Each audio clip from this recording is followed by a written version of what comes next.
जय गुरुदेव। परम पुरुष गुरुदेव जी, जय गुरुदेव नाम। अलख अगम की पार में स्वामी तुम्हें प्रणाम। कोटि कोटि करु बंदनाय खर प्रणाम। चरण कमल बिसरू नहीं, जय गुरुदेव नाम। परम पूज्य स्वामी जी महाराज के चरणों में कोट कोट प्रणाम। आप सभी प्रेमी भाई बंधुओं सबको सादर जय गुरुदेव। आज का ये सत्संग है खसम बिना तेली का बैल भयू। खसम बिना तेली का बैल भयू। संगत न कीन्हो साध संगत की। नाथे जन्म गयो बैठत नाही साधु संगति में। नाथे जन्म गयो खसम बिना तेली का बैल भयो। आज का ये सत्संग है कि खसम बिना तेली का बैल भयो। बैठत नाय साधु की संगति, नाथे जन्म गयो खसम बिना तेली का बैल भयो। महापुरुष ये समझा रहे हैं, यानी वो पिया प्रीतम परमात्मा कुल मालिक अनामि महाप्रभु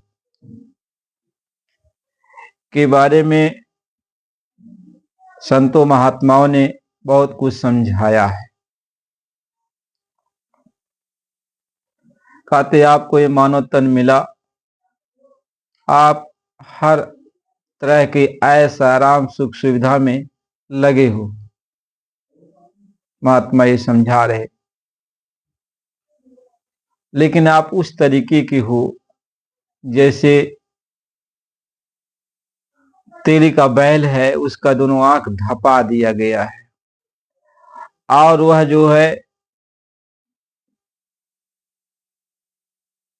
अब कोल्हू में उसको नाथ दिया गया है। अब वह कोल्हू चला रहा है, घूम रहा है, तेल पेरा जा रहा है। अब घूमते घूमते सुबह से शाम होता जा रहा है। वह जो है घूम रहा है, घूमते घूमते सुबह से शाम होता जा रहा है। लेकिन जब उसका आंख खोला जाता है, जो ढपनी हटाई जाती है, तब उसको ऐसा लगता है कि हम तो यहीं पे हैं, जहां पे नाथे गए थे वहीं पे।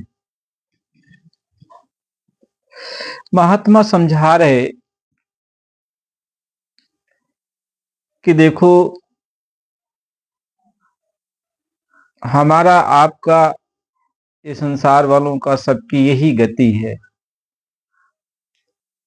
यही गति है कि हम लोग 84 लाख योनि भोगने के बाद इस मानव तन को पाए। जन्म हुआ, बालापन ऐसे बीत गया, किशोरापन बीत गया, जवानी आई वो भी बीत गई, वृद्धापन आ गया। वृद्धापन आ गया और धीरे धीरे अपने घर चलने की तैयारी हो गई, लेकिन हमने कुछ किया नहीं। जैसे खाली हाथ आए थे वैसे खाली हाथ जाना पड़ा। जब आंख खुली, माया की जब आंख खुली, माया ने अपना पर्दा हटाया तो हमको लगा कि हमने तो कुछ नहीं किया। जैसे आए थे वैसे हाथ खाली अब जा रहे। हम इंद्रियों के भोगों में नथे रहे, और हमेशा इंद्रियों के भोगों में उसको प्राप्त करने में घूमते रहे, चक्कर खाते रहे, चक्कर खाते रहे, घूमते रहे, चक्कर खाते रहे, घूमते रहे, लेकिन इंद्रियों का भरपूर हमें आनंद नहीं मिल पाया, स्वाद नहीं मिल पाया। महात्मा समझा रहे, पूरा जीवन ऐसे धोखा में बीतता चला गया। हमें आपको ये समझ होना चाहिए कि आखिर हम आए हैं यहाँ, तब भी नहीं कुछ पता, जब बाहर आ गए तब भी कुछ नहीं पता चला, या दुनिया में हम फंस गए तब भी नहीं पता चला।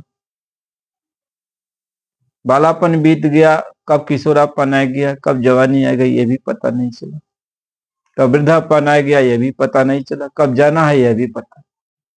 यानी जो कुछ भी यहाँ घटित हो रहा है आपको कोई जानकारी नहीं। एक पल की आगे क्या होगा इसकी भी जानकारी नहीं, कल क्या होगा इसकी भी जानकारी नहीं। आपको पूरा जीवन अंधेरे में ही रखा गया है, यानी आपके ज्ञान की आंख को ढका गया है। जैसे बैल की आंख को ढपनी लगा दिया गया, ढक दिया, ऐसे इस माया के द्वारा इस आंख को ढक दिया गया कि हमें एक पल का कोई ज्ञान नहीं, बस हम चलते जा रहे हैं, चलते जा रहे हैं, किधर जा रहे हैं कोई था नहीं, कोई था नहीं। महात्मा ये समझा रहे, इसी तरीके से तेली के बैल की तरह हम चक्र में घूम रहे हैं, विषयों के चक्र में घूमते रहे, घूमते रहे, और इन्हीं विषयों के चक्र में घूमते हुए हमें विषय रस को पीने का आनंद मिलना चाहिए। और हमको जो कुछ भी थोड़ा बहुत आनंद मिलता है तो सोचते हैं कि और फिर चलेंगे और मिलेगा, और चलेंगे तो और मिलेगा। यानी अब हम विषयों का रस पीने के लिए विषय रूपी इंद्रियों के पीछे दौड़ रहे हैं, और ज्ञान नहीं है कि मैं कहां जा रहा हूं, किस जगह पहुंच रहा हूं। इस विषयों के रस को पान करने के लिए मैं कहां कहां भटक रहा हूं, मैं क्या क्या कर रहा हूं, कहां कहां जा रहा हूं, क्या होने वाला कुछ था नहीं। पूरा जीवन ऐसे बीतता चला जा रहा।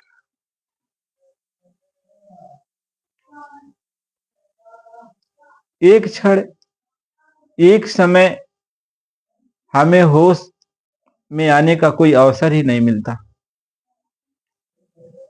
जब कोई संत महात्मा हमें चिताने के लिए आता, वही एक क्षण अवसर मिलता है आंख खुलने का।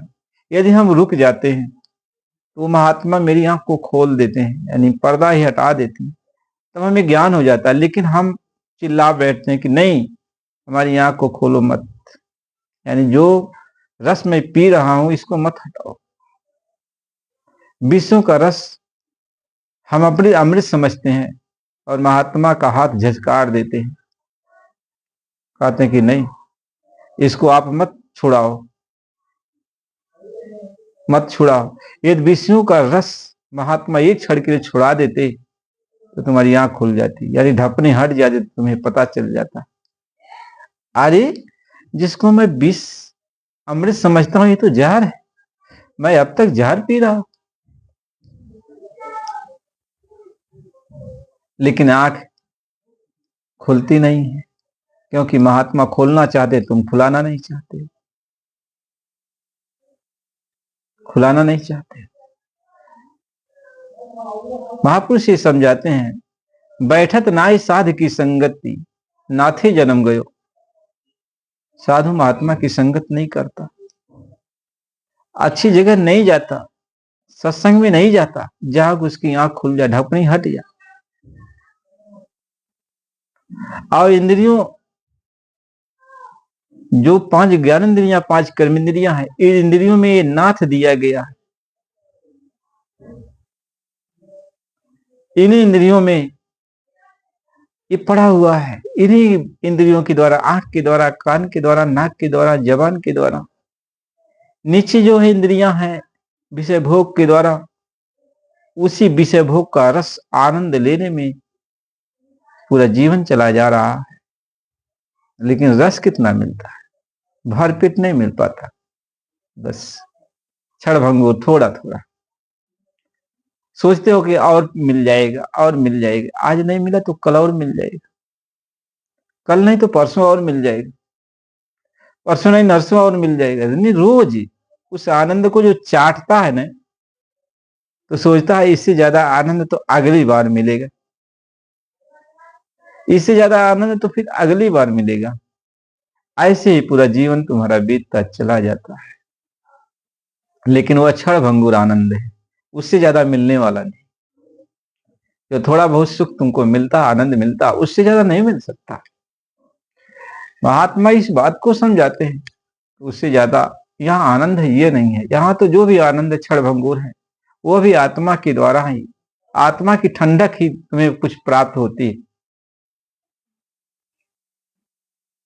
महात्मा ये समझाते हैं सच्चा आनंद है जो तुम्हारे घट के अंदर है, वहां जब चलोगे तभी वह आनंद मिलेगा। तो महात्मा संत महात्मा कहते हैं कि उधर चलो, जो थोड़ा थोड़ा एक एक बूंद रस पी रहा है वहां तो आगे चलो, तो वहां जहां से टपक रहा है वहां तो उसका सागर है। लेकिन हम ये सोचते कि नहीं नहीं, वो महात्मा जो कहते हैं उधर चलने के लिए वो हमको बरगला रहे हैं, हमारा ये आनंद छुड़ा देंगे जो हमको एक एक बूंद मिल रहा है आनंद, बेटी बेटा में, परिवार में, समाज में, ये छुड़ा देंगे।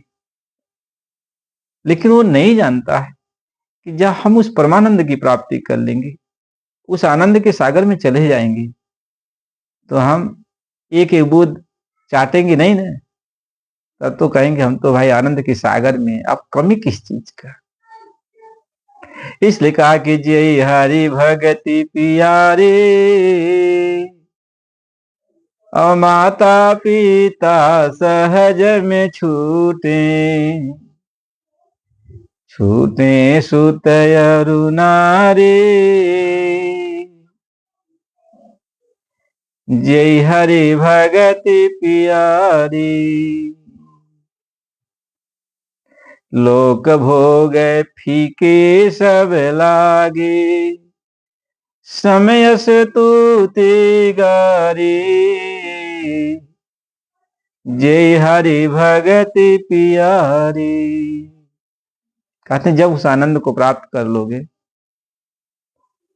तो सब फीका लगता है,